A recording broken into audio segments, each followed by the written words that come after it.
The road out to the old Whitmore place was barely a road at all, just two faint wagon ruts half-choked with prairie grass, winding up to a crooked line of cottonwoods where the roof of a sagging house slouched behind them like it was ashamed to be seen. I pulled up the reins and let the wagon groan to a stop. Louisa sat beside me, her legs swinging over the bench, a wide-brimmed straw hat sliding down over her eyes. She pushed it back and stared at the house. "This is it?" she asked quietly. I nodded, though I barely believed it myself. "Uncle William left it to us," I said, "free and clear." She didn't say anything for a while. Then, "Looks like it's trying to die." I didn't have an answer for that. The front porch was warped like a grin full of missing teeth. Shingles clung to the roof in patches. The paint had long since peeled away, revealing gray wood weathered by too many storms. This place had been left to rot, and now it was ours. From the dust trail behind us, I heard hoofbeats and laughter. I tensed. Chester Carter pulled up on a chestnut stallion flanked by two of his men, and the local sheriff, of course. Carter always traveled like a man who expected to be obeyed or watched die trying. "Zayn Brooks," he called, loud and performative, "heir to a pile of termite dung. You come all this way to inherit a box of kindling?" His boys laughed. The sheriff didn't. Sheriff Downs kept his eyes on the house, jaw tight, like maybe something about it didn't sit right. "Suppose he'll take it off your hands," Carter went on. "Won't even charge you for the hauling." I didn't answer. I stepped off the wagon and helped Louisa down. Her hand slipped into mine and gripped tighter than usual. That told me everything I needed to know. Then she froze. She'd stopped just before the porch steps, her gaze locked on something near the doorframe. I followed it, and my stomach dropped. There, carved with deliberate precision into the wood, were three slanted lines. Not random gouges, not wear from time. Intentional, familiar. Uncle William's signature. He used to sign letters, even carve it into his canes and tool handles. Said it was an old family mark, meant something about unity or vision I couldn't recall. But seeing it here sent a cold ripple up my back. "Papa," Louisa whispered, "listen." I stepped onto the porch and froze. The board underfoot sounded hollow, not sagging, hollow, like something was underneath. The sound was too clean, too sharp. The porch should have been backed by dirt and stone, but this echoed like an addict turned upside down. "You all right, Brooks?" Carter called mockingly. "Looks like you found a ghost." I turned slowly to face him. His smile was wide and cruel, but his eyes weren't laughing. They were locked on the doorframe, on those three marks, and I swear to God I saw something flicker in his expression. Recognition, maybe even fear. Mercy Whitmore stood off to the side, alone and silent. Most folks forgot she was still alive, let alone sharp. But she didn't laugh with the others. Her eyes were fixed on the porch, on me, and she looked like someone watching a man approach a cliff he didn't know was there. I knelt down and pressed my ear to the wood. There it was again, hollow. Something was buried beneath this house. Something Uncle William had wanted to be found, but only for the right eyes. Chester Carter's voice snapped me back. "Last chance, Brooks. Sell or sit on your rotten porch till the roof crushes you."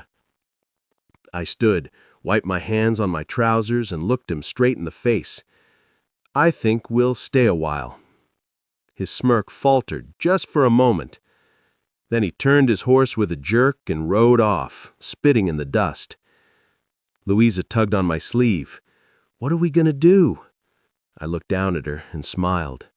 "We're going to listen to the house, sweetheart. I think it's trying to tell us something." The porch boards came up easier than I expected, almost like they'd been pulled before, re-nailed maybe years ago, by a hand that wanted it found eventually, but not too soon. The nails weren't rusted. The boards were cleaner underneath than the dust-caked mess above. Louisa held the lantern while I worked. Her eyes were wide, but steady. She didn't ask questions, just watched.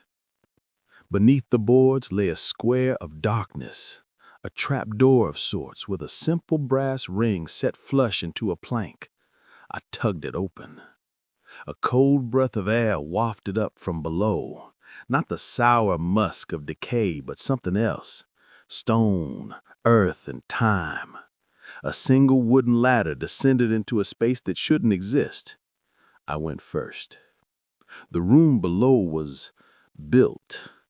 Stone walls, carefully laid, not a root or crack in sight. Some settler-built cellar would have been rough, slapped together with river rock and mud. But this was intentional, bolt-like. The floor was packed clay, and 3 oil lamps sat on a low wooden table, wicks trimmed, half full, as if waiting. Louisa held the lantern while I worked. Her eyes were wide but steady. She didn't ask questions, just watched. Beneath the boards lay a square of darkness, a trapdoor of sorts, with a simple brass ring set flush into a plank. I tugged it open. A cold breath of air wafted up from below, not the sour musk of decay, but something else. Stone, earth, and time. A single wooden ladder descended into a space that shouldn't exist. I went first. The room below was built. Stone walls, carefully laid, not a root or crack in sight. Some settler-built cellar would have been rough, slapped together with river rock and mud. But this was intentional, vault-like. The floor was packed clay, and 3 oil lamps sat on a low wooden table, wicks trimmed, half full, as if waiting. Louisa came down behind me, slow and quiet. She didn't speak until her boots hit the floor. "What is this?" she breathed. I didn't have a name for it, not yet. But the crates stacked along the far wall caught my eye. Stained pine, 3 of them, with the same 3-line mark burned into the side. Uncle William's sign. We pried one open with a crowbar hanging from a hook on the wall. Inside were sealed oilskin rolls, maps, dozens of them, all labeled, all dated. Surveyor's marks, soil readings, even hydrographic lines. "Papa," Louisa had opened a second crate. She held up something. A bound packet of legal papers, deeds, mineral rights, land patents, water access agreements dated as far back as 1864. And stamped, more than once, was the crest of the Arizona Territory. We sat at the table sorting through what we could make sense of. The more I read, the harder my hand shook. This wasn't just a stash of forgotten documents. This was the skeleton key to every land war Chester Carter had ever fought or wanted to. The river was due to shift come spring. Floodplain realignment, I remembered from town rumors. And when it did, the Brooks land would become the center spoke of every nearby water access claim. Uncle William knew and buried it. There was one last thing. A small wooden chest tucked under the table with a hinged lid and a folded letter on top. The paper was worn soft, the ink faded but legible. It was addressed to me. "Zayn, if you're reading this, it means Chester moved early. I figured he might. The maps and patents below are all certified. Copies were filed, but only I knew how they interlinked. The water will move by spring. With it comes power and trouble. Trust no one wearing a badge. Downs especially. He's been Carter's man for years. Keep Louisa safe. That's your true inheritance. The rest, use it wisely, or burn it. Either way, don't let him win. W." I folded the letter and tucked it inside my vest pocket, along with the most crucial deeds and survey overlays. If they got their hands on this place or Louisa, there'd be nothing left to fight with. I stashed the rest back in the crates and slid them into a hollow dug behind the wall stones, hidden but reachable. Louisa sat on the steps, looking down at me. She left this for you, not Carter, not the sheriff. He left it for us, I corrected, pulling the trapdoor closed above me, and we're going to keep it safe. Upstairs, the wind had shifted. I stepped out onto the porch, eyes scanning the distant hills. No riders yet, but I knew how these men worked. There'd be smiles first, then visits, then threats. I looked at the old ranch house with new eyes. This wasn't a shanty. It was a mask. And someone wanted what was underneath more than they wanted peace. I barely had time to roll the last of the floorboards back into place when Louisa's voice called from the kitchen window. "Riders!" I dashed through the sagging parlor and out the front door just as 4 horses crested the ridge. Chester Carter at the lead, of course, with Sheriff Downs and 2 of his hired dusthawks behind. Carter always moved like a man who already owned whatever he looked at. Louisa slipped in behind me, clutching my arm. I kept one hand on her shoulder and the other loose near the colt on my hip. They pulled up to the house, horses steaming and eyes sharp. Chester gave us a broad, false smile. "Mornin', Zayn. Hope you slept well in your fine new manor." I didn't answer. Sheriff Downs dismounted, brushing trail dust from his vest. "We've had a concern raised," he said.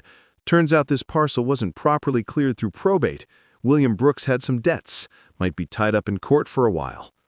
I squinted at him. "You mean Chester wants it?" Carter snorted. "Oh, don't be sour. I'm offering to relieve you of the burden." Downs stepped toward the porch. "I'll need to inspect the property. Full sweep. Can't be too careful with disputed claims." My heart knocked hard in my chest. The papers were gone from the chamber, tucked into my coat and saddlebag, but the chamber itself could still damn me. If they found it... I forced a smile. "Be my guest." Carter dismounted with a grunt and followed the sheriff up the steps. Louisa stood stone still, not blinking. The moment Downs' boot hit that hollow board, his foot paused, just the briefest hesitation. Then he stepped again, slower this time, eyes scanning. "Funny," he muttered. "Porch sounds light." "I built it myself," I lied. "Used hollow timber. Keeps it dry underneath." They stepped into the parlor and I followed, heartbeat pounding. The trapdoor was perfectly covered. I'd laid old rugs across it, broken furniture, even spilled a bit of flour from a moth-eaten bag to make it look like no one had swept in years. The sheriff wandered, looking casual, but too many of his steps led near the trap. Chester didn't even pretend. He prowled like a wolf, opening cabinets, testing walls. "You know," he said, lifting a framed photo off the mantel, "Uncle William had a taste for hiding things, letters, wills, little bits of treasure. He once claimed he had a deed that would change the whole territory." He set the frame down hard. "I think he hid it here." "Maybe he buried it with his honor," I said. Downs turned to me. "Anything you'd like to declare before we bring in a real team to search this place?" I spread my hands. "You're already in my house without a warrant, Sheriff. What else do you plan to take?" Louisa moved slightly, pressing herself to my side. That's when Chester's glaze flicked to her and lingered. My gut turned to iron. "You know," he said slowly, "this place ain't no good for a child. Isolated, fallen down, accidents could happen." I took a step forward. "Careful, Carter." He raised his hands. "I'm just saying, the law cares about children's safety. Ain't that right, Sheriff?" Downs didn't answer. He was watching me too closely now. He knew I'd found something. Maybe not what, but something. And they both knew they couldn't leave me unwatched. "Come on, boys," Chester said finally. "Let the man stew for a day or two. We'll be back tomorrow with papers." They filed out, slow as snakes. At the edge of the porch, Downs turned. "Zayn, I'll be back at sundown. I expect you to cooperate. Otherwise, Louisa might have to be placed somewhere safe, somewhere permanent." He didn't say orphanage. He didn't have to. I shut the door behind them with shaking hands. Louisa looked up at me. "Are we leaving?" I knelt beside her. Not yet, but we are planning. The trapdoor creaked beneath my boots as I paced. I couldn't let them find the rest, and I sure as hell couldn't let them take her. Outside, Chester's voice floated on the wind. "He's lying. I saw it in his eyes." Sheriff Downs just grunted. "We'll tighten the noose." And that's when I knew this wasn't just about land. It was about control, and they'd use any means to get it. That night, the stars above the ranch flickered sharp and cruel. No breeze, no crickets, just the pop of a lone watchfire down by the cottonwoods, and the knowledge that Chester Carter and his men were camped out, waiting like wolves outside the henhouse. Louisa lay curled under a blanket near the hearth, feigning sleep. I knew better. Her breaths were too steady, too rehearsed. She was listening. I sat in Uncle William's old rocker, reading the letter again, feeling the weight of every word. Trust no one wearing a badge, Downs especially. That afternoon, just before sunset, the sheriff had returned alone. He didn't come inside, just stood on the porch, one boot up on the railing like he owned the place. "You got till tomorrow, Zayn," he said, eyes shadowed under the brim of his hat. "You sign a partnership deed with Mr. Carter, hand over copies of any records you've got, and in return, you and the girl get to stay. Hell, maybe even a cut of the future water rights." He smiled like he meant it. "And if I don't? Well, then I file for unlawful occupancy and failure to disclose disputed probate. Court'll take weeks, maybe months, during which Louisa would be relocated." "To a state orphanage?" I muttered. "To safety," he corrected, without blinking. "You know how it is. Gotta think of the children." I didn't threaten him. I didn't punch him. I just stood there and stared, until the silence stretched long enough for him to shift his weight. "Think on it," he said, heading down the steps. "Clock's ticking." Now, hours later, I sat in the dark, that same ticking echoing in my head. They weren't going to wait long. If I didn't hand it all over by tomorrow, they'd make their move, legally or otherwise. But I wasn't going to let some backroom deal tear my daughter from me, and I sure as hell wasn't letting Chester Carter take what my uncle had bled and buried for. A plan started to form, brittle and desperate. I had to get to Millbrook. There was a lawyer there, Gideon Pike, an old Union vet who hated Carter's kind and still believed law meant something. If I could get the sealed documents into his hands, he could file emergency protection and trigger a territorial injunction. But that meant riding 30 miles through canyon trails and doing it before Carter caught on. I stood and crossed to Louisa, touching her shoulder gently. "Are you awake?" She turned immediately, eyes bright. "Are we running?" I almost laughed. "No, not running, just riding quiet." She sat up. "We gonna use the cattle trail?" That stopped me. "You know the cattle trail?" She nodded. "The one Grandpa Williams said led past Dead Mare Ridge. It ain't on any maps. I saw it when we buried old Kipper last spring. There's a turn behind the dry creek bed." Smart girl. Brave, too. By midnight, we had saddlebags packed and the fire out. I left a few boards loose and scattered hay to make it look like we were still holed up. Outside, down near the cottonwoods, I could just barely make out the glow of the watchers' fire. They'd posted men. We'd have to slip out the back, ride hard till dawn, and pray no one heard our hooves in the dust. Louisa tightened the straps on her pack without being told. "You think Carter'll follow?" I looked out at the moonlit yard where everything I owned and barely understood sat teetering on the edge of being taken. "He'll follow," I said quietly, "but he won't catch us." We mounted in silence. Behind us, the ranch creaked in the wind, old wood groaning like it knew what was coming. And ahead, The trail waited. The canyon throat swallowed the moonlight by the time we reached the narrow bend where the trail split off behind Dead Mare Ridge. I could feel Louisa's heartbeat in the silence between our horses' hooves, a rhythm as tight and anxious as my own. The cattle trail had gone unused for years. Faint and overgrown, it twisted through a cut in the rock where only the old hands used to drive their herds before the new roads were laid. Uncle William must have walked this trail dozens of times. Now, it was our only hope. We'd been riding quiet for over an hour when Louisa whispered, "Hoofbeats, behind." I didn't ask how many. I trusted her ear. My jaw clenched.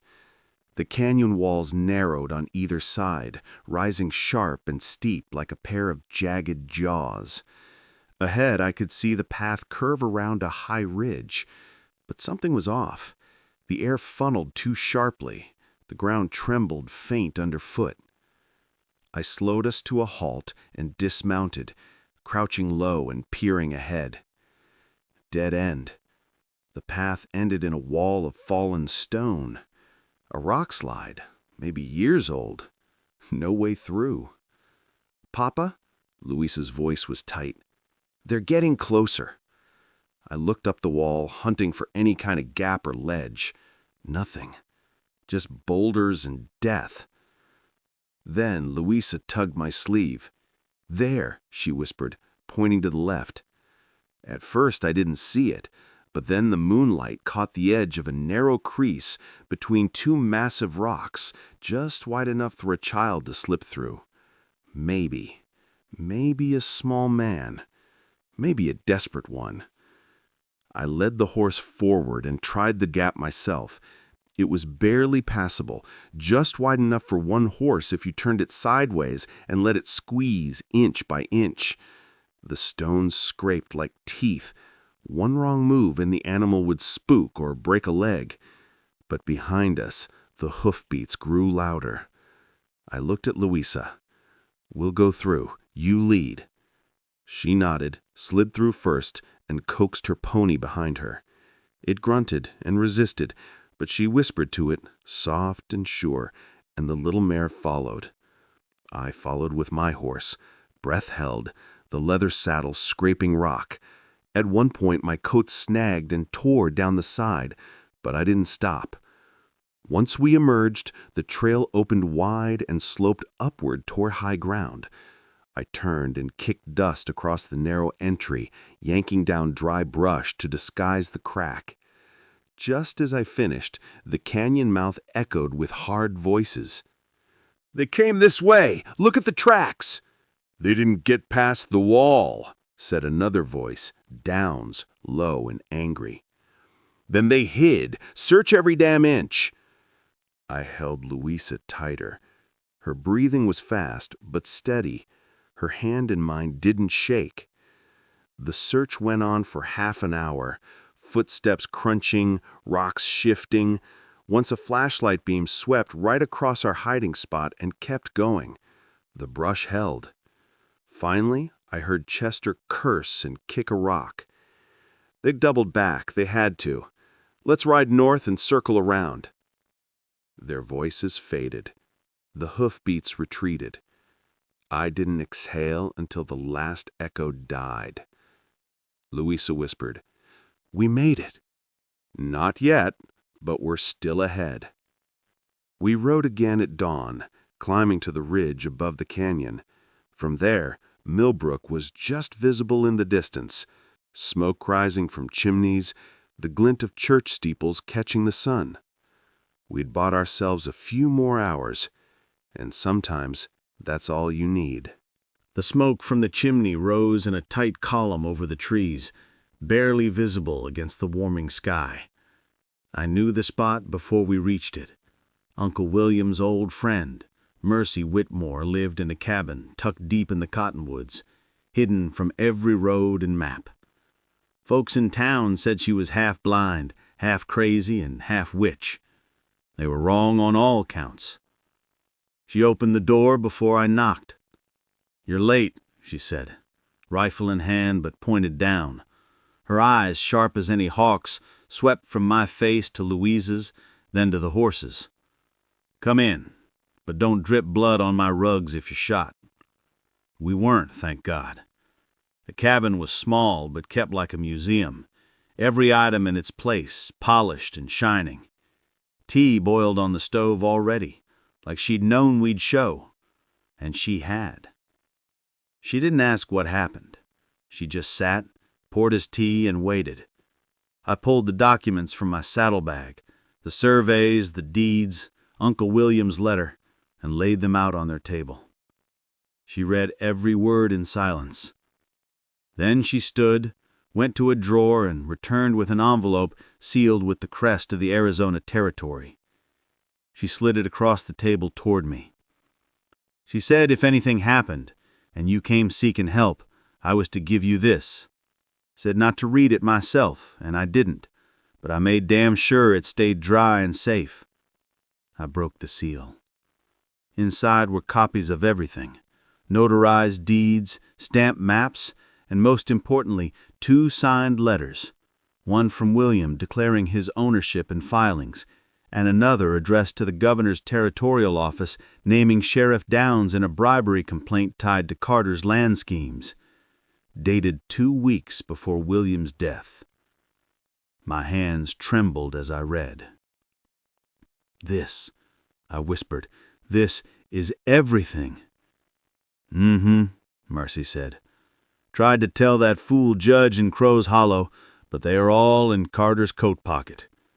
You want justice, you need to take this to Millbrook. Judge Harrison got teeth." I nodded. "That's the plan. We just needed a night to breathe." Mercy stood and moved to the stove. "You can have the barn till dark. I'll ride into town in the morning, stir up some noise, tell folks you're long gone toward the border, maybe even point a few in the wrong direction." She paused. "You'll need to ride the North Ridge Trail. It's hard, but fast. Cuts nearly 6 miles off the route." I looked at her, the suspicion finally catching up with my exhaustion. "Why are you helping us?" She turned slowly. "Because your uncle saved my son's life in Dodge. Gave him a job, got him clean, sent him east to start over. I never forgot that. And I don't much care for men like Carter who think law is a cudgel for the rich." Louisa stood up suddenly. "Miss Mercy, you think we can make it?" Mercy knelt and looked her straight in the eyes. "You got your papa's spine and your uncle's fire. You'll make it, child, but only if you ride smart and ride now." I packed everything in oilskin, wrapped it tight, and tucked it inside the lining of my coat. I didn't like riding with that much weight so close to my chest, but I liked the idea of it falling into the wrong hands even less. We rode out that evening, just before sunset. Mercy stood in her doorway, rifle cradled, eyes locked on the horizon like a sentinel from some older time. And as we disappeared down the trail, I heard her voice drift after us. "Don't stop till you're sitting at Harrison's desk." I didn't plan to, because now it wasn't just about land or water or even justice. It was about finishing something a good man had started and making damn sure no one buried the truth again. Millbrook was already stirring when we rode in just after sunrise. Storefronts on bolting, wagons creaking, chickens fluttering in the alleys. The smell of dust, coffee, and horse sweat clung to the morning air. I barely felt my legs by then. Louisa slumped in the saddle ahead of me, her chin tucked down, fighting sleep. But we'd made it. We tied off in front of the courthouse just as the bailiff unlocked the front door. Judge Harrison's clerk blinked at our dust-covered faces, but when I dropped the sealed territorial envelope onto his desk and said, "Urgent filing, per William Brooks, deceased," his eyes sharpened like a knife. Within 15 minutes, we were in Judge Harrison's office. He was a tall man, stiff-backed and dry-voiced, with the kind of tired face that's seen too many bribes offered and too many good folks ground under. But when he broke the seals and read the first page, something changed in him. He sat straighter, slower, took off his spectacles and cleaned them with trembling fingers. "These filings," he muttered, "these are all active. Some of these deeds were never logged because they were blocked upstream." He skimmed faster until he got to the letter naming Sheriff Downs. Then he stopped. "Son of a bitch." I nodded. "Filed 2 weeks before my uncle died." He looked up at me, serious now. "You understand what this means?" "I do. And so will Carter and Downs, any minute now." Right on cue, the door burst open. Chester Carter stormed in like a firebrand, boots thundering, Sheriff Downs at his side. 2 of Carter's goons waited in the hall behind them, hands near their belts. "I knew it," Carter spat, slamming a palm on the judge's desk. "You've been conspiring with squatters and criminals."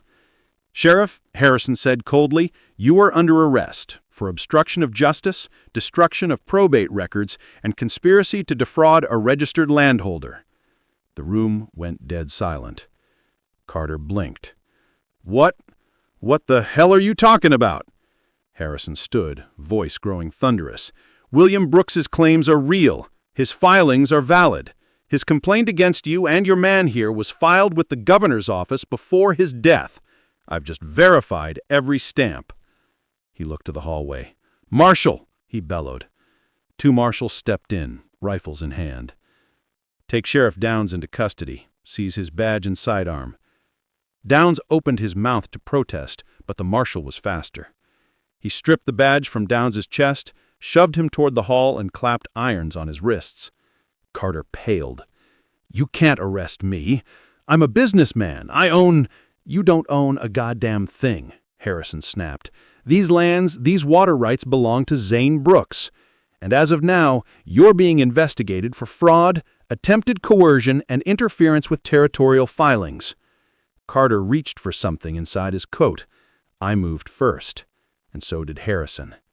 The judge's pistol came out fast and level. "Don't," Harrison said. Carter froze. Louisa stepped forward, chin high. "He said I'd be sent away if Papa didn't sign." That sealed it. Carter's hand dropped. The marshals grabbed him next, dragging him out cursing, eyes wide and frothing. His boots kicked against the doorframe, but no one moved to help. Outside, townsfolk were already gathering, word spreading like wildfire. Inside the office, Harrison sat down heavily and exhaled. "You just changed a lot of lives, Mr. Brooks." I nodded, too tired to feel anything but steady. "We're not here to take. We're here to hold it right." He looked at me over steepled fingers. "Then you best prepare for what comes next, because men like Carter don't work alone. But for now, this land is yours, and so is its fight." Louisa slipped her hand into mine, and for the first time in days, I allowed myself to believe we'd won the first round. 6 months later, the river changed its path, just like William said it would. It didn't roar or crash when it happened. It just shifted, quietly, purposefully, like it always meant to. Folks from Millbrook and the neighboring valleys came out to watch it with their own eyes. One morning, the Brooks Ranch had a dry wash running behind it. The next, it had a flowing artery of fresh water cutting straight through its north field. The shift put our land at the heart of every water claim in 100 miles. And that changed everything. The courts upheld our documents, every deed, every patent. The territorial office even issued a public acknowledgement affirming William Brooks's filings and the attempted theft by Carter and Downs. Carter got 20 years, Downs 15. There were others too, surveyors, notaries, even a clerk in the probate office, all caught in the net once Judge Harrison started pulling. The web was wider than I'd guessed. But Louisa and I? We stayed put. Didn't sell a thing. We rebuilt the ranch slow and careful. Started with the barn, then the south fence, then the house. Louisa picked paint colors, soft yellows and deep forest green. She said it made the place feel alive again. We used the water to irrigate, but we didn't hoard it. That was never William's way. Instead, we drew up fair contracts with our neighbors. Clear terms, fair shares.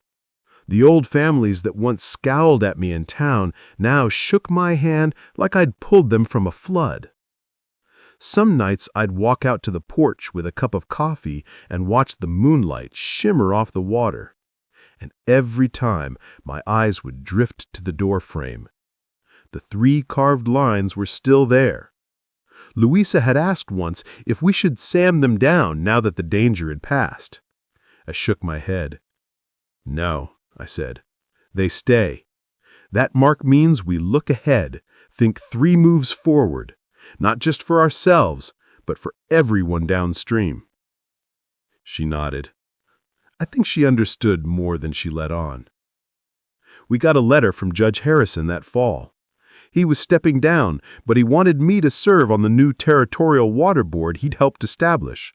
Said they needed men who'd fought for the right reasons, not just for profit. I thought about it a long while. Finally, I said yes.